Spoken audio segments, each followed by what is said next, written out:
Hello, hello, j'espère que vous allez bien. On se retrouve aujourd'hui en avant-première pour une sortie qui sort le 12 mai, donc c'est le thé Maculis, ou le thé Maculis, je ne sais comment on le dit en anglais, mais bref, c'est le thé Maculis, le normand. Regardez-moi déjà la merveille. Alors on est dans mon atelier parce que je viens de vous faire la présentation pour Instagram, et maintenant vient celle de YouTube. Voilà, j'espère que vous allez bien, moi je vais bien en tout cas.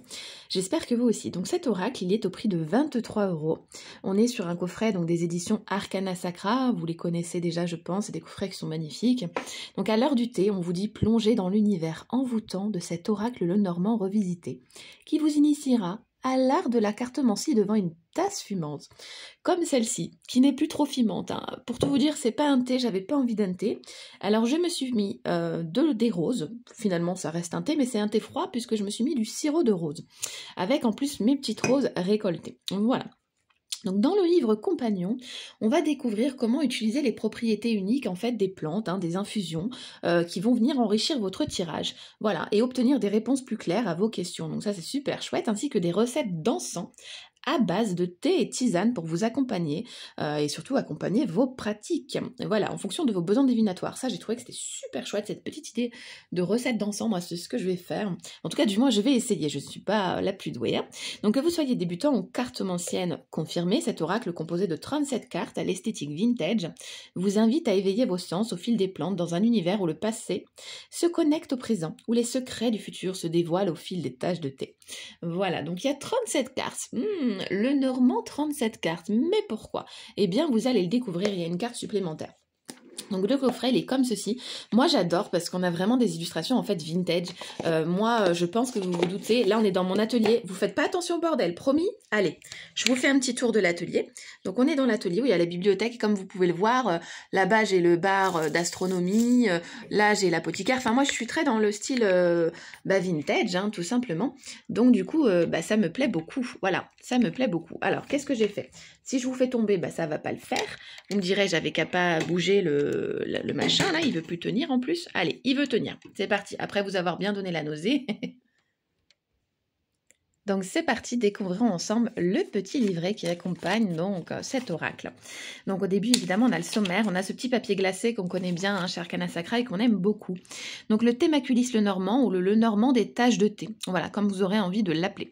C'est un oracle divinatoire composé de 37 cartes qui s'inspire du système du petit le normand qui a vu le jour en réponse à la quête infructueuse d'un jeu qui n'existait pas encore sur les rayonnages de nombreuses libérées visitées.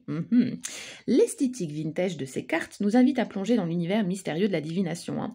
Chaque carte est un collage digital de motifs et de symboles, de taches de thé qui se mêlent aux gravures et aux plantes séchées pour offrir des réponses claires et perspicaces à ceux qui le consultent. Voilà ce que nous propose cet oracle. Donc que vous soyez passionné d'art divinatoire ou un explorateur curieux cherchant à découvrir de nouvelles perspectives, cet oracle, il saura vous aider, il saura être un compagnon fidèle et précis. Donc le petit le normand, c'est un jeu divinatoire qui a été créé et à qui on doit son nom, en tout cas à Marianne Adélaïde, le normand, bien qu'il lui ait été attribué à tort après sa mort. Il puise ses origines dans la cartomancie traditionnelle germanique et plus particulièrement dans le Spiel der Hoffnung, le jeu de l'espoir ou The Game of Hope, de Johann Caspar Echel, un jeu de société créé au nanana et composé de 36e cartes, de 36 cartes. Voilà, ainsi on retrouve en haut à droite de chacune des cartes le thé Maculis le normand et une carte à jouer. Ça, je trouve ça trop chouette qu'on ait l'association avec la carte à jouer, parce que si vous avez envie de vous initier aussi aux cartes classiques, ou si vous connaissez en amont les cartes classiques et vous voulez vous initier au le normand, ça va vous aider. Ça va vous donner une interprétation supplémentaire. Donc ce petit le normand, il permet de dater les tirages. Vous allez voir, il y a une temporalité. Donc ça, c'est super chouette. Ensuite, on vous dit laissez les cartes devenir votre fenêtre sur son univers et le passé, qui se connecte au présent et où les secrets du futur se dévoilent au fil des taches de thé. Est-ce que ça donne pas envie? Non, mais on adore. Ensuite, un petit mot sur Mademoiselle Lenormand, évidemment. Quand est-ce qu'elle est née? Un petit bout sur sa vie. Lire le carte avec le thé Maculis Lenormand. Donc, c'est un petit Lenormand au système divinatoire avant tout pratique. C'est un oracle prédictif par excellence, ça c'est vrai. Il permet à la personne qui le lit de trouver des réponses concrètes aux questionnements du quotidien. Tout cela en mettant en œuvre des méthodes de tirage simples et rapides. Sa petite taille le rend également aisé à manipuler et à emporter partout avec soi. Qui respecte la taille du petit le normand. Ça, moi, j'aime bien les petits jeux. Préparez une lecture de cartes, donc purifiez votre espace de cartes. Et là, elle vous propose évidemment de vous faire une petite tasse de thé. Moi, c'est souvent ce que je fais. Je bois beaucoup de thé ou beaucoup de café. C'est soit le thé, soit le café qui m'accompagne ici à l'atelier. Parce que là, on est dans la partie pratique sur la table, mais on a la partie là-bas consultation. Et là-bas, je suis toujours accompagnée de mon thé, de mon café. Voilà, donc j'aime beaucoup parce que je trouve que ça nous met dans une ambiance déjà où on se relaxe, où on fait pas les choses vite, on va pas se faire un tirage, allez hop hop hop. Non, on fait les choses calmement, dans un espace nettoyé et serein. Voilà. Et où vous pourrez utiliser votre encens qu'elle vous explique ici. Voilà, donc on va avoir le thé des ombres. Ici, on va avoir des ingrédients, comment réaliser cette recette, comment préparer son espace de tirage. On a le thé d'automne, le thé d'été. Donc le thé d'été, je vous en parle dans la présentation sur Instagram. Donc c'est l'encens à la senteur plus fleurie. Et parfait pour vous guider, par exemple, lors de vos tirages dans le domaine amoureux. Donc là, il vous faudra 2 volumes de benjoin blanc, d'absinthe, de figues séchées, du thé vert, des fleurs de jasmin, des boutons de rose séchés, comme ceux-là que vous voyez là. Et ensuite des racines d'iris, voilà. Et elle vous dit qu'est-ce qui est déconseillé, évidemment, toujours prendre des précautions, comment se préparer une tasse de thé, voilà, la pratique de la divination par les cartes est pour moi un moment de calme et d'accompagnement systématiquement d'une tasse de thé ou de tisane.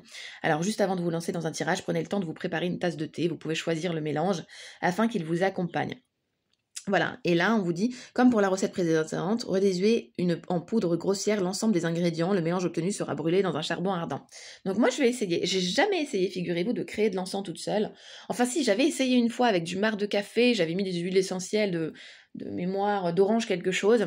Bon, ça n'avait pas été un succès, donc je vais réessayer et je vous dirai ce que ça donne, quitte à vous mettre des petites photos. Voilà, donc quel thé pour quel tirage, et là, voilà, des idées de thé ou d'infusion, si vous voulez un tirage de spiritualité, une tisane angélique ou un thé vert, si c'est un thé sur les finances, un chai ou un Earl Grey. C'est super chouette, je trouve, d'avoir ces petites idées. Ensuite, le premier tirage, donc c'est celui-ci que j'ai réalisé, c'est pour ça que les cartes sont toutes dans le désordre. Donc c'est un tirage pour faire connaissance avec votre nouvel oracle. Vous voyez, carte 1, qui es-tu? Qui es-tu, cher oracle? La carte 2, vous allez aller voir, que vas-tu m'apporter dans ma pratique?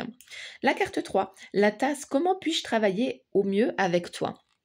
Et enfin, la carte 4, le sucre, un conseil pour une alchimie parfaite.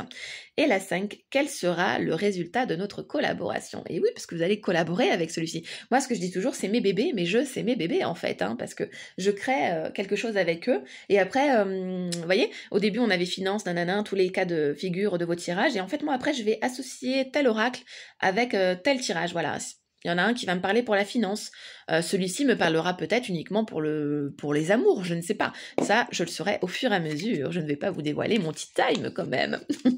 Et voilà, et après, évidemment, tout détaillé. Donc c'est super chouette, c'est super bien fait. Ensuite, les lectures simplifiées, passé, présent, des exemples, vous avez toujours des exemples, ça c'est super chouette, le tirage du prénom, encore des exemples, comme vous pouvez le voir, dater un tirage, donc comment dater votre tirage, ça je trouve ça super chouette, vous avez plein d'idées, il est vachement complet je trouve, table de valeur temporelle simplifiée des cartes.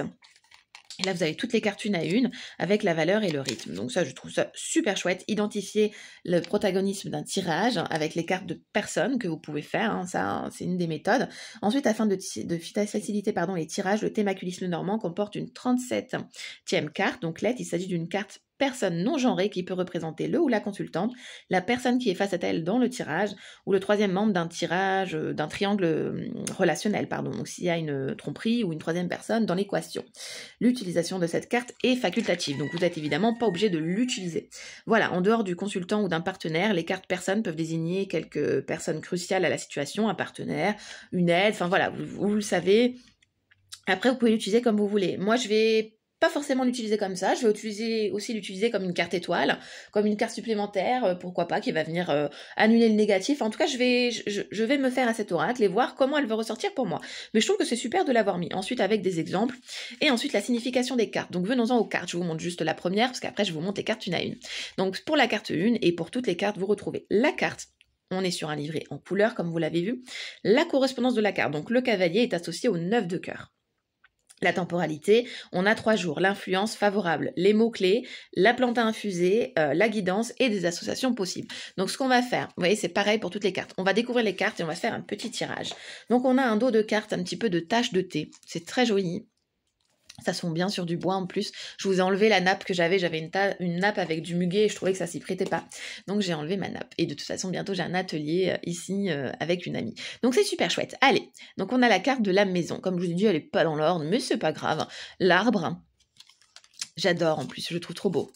J'adore ce petit côté vintage un peu rétro parce qu'on a des différences et c'est sympa. Donc vous voyez, vous avez la carte à chaque fois en haut à droite, hein, le numéro, le nom. Donc ici la carte du cavalier, j'aime beaucoup le renard. J'aime beaucoup toutes ces plantes qu'on y a. J'aime bien moi ce côté un peu magie verte, un peu naturel qu'on vient associer aux cartes. Moi c'est ça qui me parle dans les cartes, c'est le côté Ewichi, mais aussi le côté plantes vertes et nature. J'ai besoin de ça. Voilà, les étoiles, elle est magnifique. La carte de l'enfant. La carte de la cigogne, on a la carte du chien évidemment, hein, la carte de la faux, elle est trop belle avec la petite main et le cœur là, c'est trop joli. Le cercueil, elle est magnifique cette carte aussi je trouve. La carte du bouquet, je vais pas rebouger le téléphone sinon je vais vous secouer encore une fois, c'est pas le but. Le serpent, mais sinon je vous aurais montré, j'ai un bouquet de blé par ici. Le fouet. Les oiseaux magnifiques, j'adore. Vous me direz ce que vous en pensez en commentaire. Le livre, juste ici, le livre des ombres. La lune, on adore la lune. La tour, évidemment. La clé, j'adore. Oh, j'adore. Le cœur. J'aime bien parce qu'on a des taches de thé, on a des plantes, on a un côté décalé avec la police d'écriture et ce blanc là qui apporte un peu de modernité à ce côté vintage. L'anneau, qui est là. L'être, donc notre fameuse 37e carte, notre carte supplémentaire qui vient apporter diverses choses. La croix, elle est trop belle avec ce petit fantôme d'amour. L'encre, les poissons, le trèfle, je pense qu'il va en plaire à plus d'un avec le petit fer à cheval supplémentaire qui signifie aussi un symbole de chance. Le bateau, avec ici un petit soleil, une planète, Jupiter.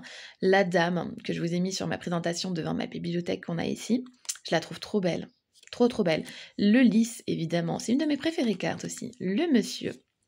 Le soleil, évidemment, il est trop canon avec la petite... Vous voyez, à chaque fois on retrouve une tache, les fleurs. Là, ici, on a des oiseaux, donc associé à l'as de carreau, le soleil. Hein. La lettre. Mais encore... le chemin, j'adore les chemins, j'adore parce que vous voyez, c'est ma petite mon bar là qu'on a là, mon bar où je ne mets pas d'alcool parce que je ne bois pas, et moi je mets tout et n'importe quoi, je change de déco dedans, je l'adore. En fait, il est beau sans déco parce qu'il y a l'astrologie et la carte du monde ancienne qu'on retrouve plus aujourd'hui et c'est magnifique, c'est une pièce que j'ai trouvée en brocante une fois, une beauté divine. Le jardin, comme cet oracle, une beauté divine. La montagne, et c'est d'ailleurs la première carte qui m'a parlé tout de suite parce que j'ai cette pièce que j'adore, les souris. Une pièce d'ailleurs qui prend énormément de place. Donc c'est parti, on va se faire une petite guidance. On va se tirer une carte et puis on va aller voir le message du livret. Allez, c'est parti. Nous avons l'anneau qui est ressorti. Tout de suite, vous voyez, elle saute très bien. Donc on a l'anneau. Comme ça, vous allez voir un petit peu comment se construit réellement le livret. Parce que des fois, de le dire, on ne comprend pas forcément. Donc au cas où, je vous lis la signification. Donc c'est la carte qui est associée à l'as de trèfle, on le voit juste ici. En temporalité, on nous parle d'une durée d'un contrat ou d'un abonnement s'il en est question. L'influence, elle est favorable, donc c'est une carte plutôt positive. En mots-clés, on va avoir contrat, partenariat, mariage, accord, collaboration, fidélité, lien, union, coopération, formalisation d'un accord. La plante à infuser idéale avec cette carte-là, ça va être la réglisse, la plante de la fidélité et du mariage heureux. Vous voyez, je ne savais même pas. Eh bien écoutez, on va se faire infuser un peu de réglisse. Hein. On n'a jamais assez de bon augure dans nos tirages. L'anneau est à la fois le symbole du mariage et des unions, donc l'alliance, et celui des contrats et des partenariats à long terme. C'est la carte des accords et du lien entre deux personnes ou institutions. Au-delà d'un accord tactique, l'anneau formalise la relation de la coopération. Qu'elle soit amoureuse ou professionnelle, cette carte indique que les parties s'engagent à se montrer fidèles et à construire ensemble un projet qui leur bénéficiera à tous. Et en association, on a quelques petites associations, mais là, bon, comme elle n'est pas associée à une autre carte, ça nous sert à rien pour là. Mais en tout cas, on est voilà clairement sur un partenariat, un accord, une concrétisation, un projet, les choses s'accentuent. Et en tout cas, si vous avez une question sur la fidélité, on vous encourage à y croire, c'est le cas. Voilà, et bien écoutez, cette présentation touche à sa fin. Moi, je vous fais de gros bisous. N'hésitez pas à liker la vidéo que je vois que vous êtes là. Je vous fais de gros bisous. Donc cet oracle, pour rappel, il est de Eva Marchand que vous pouvez retrouver sur Instagram. Vous pouvez commander cet oracle sur Arcana Sacra ou encore sur Amazon, la Fnac, là où vous voulez, dans votre librairie. Hein. Moi, je fais souvent travailler ma librairie aussi. D'ailleurs, dans vos librairies, ils peuvent les avoir en avance, comme moi aujourd'hui. Donc pourquoi pas. Et je vous fais de gros bisous et je vous souhaite un bon week-end enchanté. Je vous passe la vidéo de suite. Bisous, bisous.